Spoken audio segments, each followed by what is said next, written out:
আমার প্রশ্ন, বিএনপি কে মানুষ আসলে কেন ভোট দিবে? বিএনপি কি করেছে এমন যে বিএনপি কে মানুষের ভোট দিতে হবে? আপনি যখন আমাকে এই প্রশ্নটি করলেন, আমি যদি পাল্টা প্রশ্ন করি, বিএনপি কে কেন ভোট দিবে না, আপনি তাহলে কি বলবেন? বিএনপিকে আসলে কেন ভোট দেওয়া উচিত হবে না?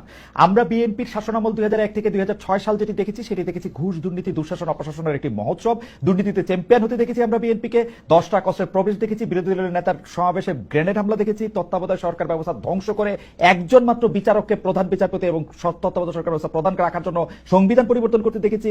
10 বছর, আমি যদি এর পরে আসি, এই 15 বছরের ফেসিবাদী ব্যবস্থায় বিএনপি নিজেরা কনফিউজ ছিল, জনগণকে কনফিউজ করেছে। আমি 2018 সালের ইলেকশনটাই সময় নাই, শুধু চট করে একটু বলি, 2018 সালের নির্বাচনটার মধ্যে এই নির্বাচন আনুষ্ঠানিকভাবে বর্জন তো করা হয়ই নাই।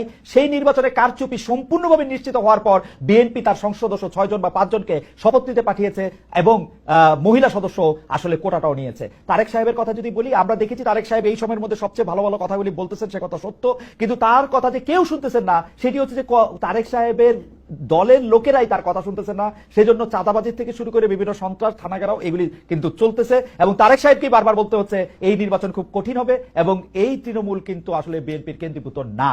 এই হচ্ছে আমার মানে 1 মিনিটে ঊর্ধ্বর সাথে আমি যতটুকু বলতে পারলাম বললাম।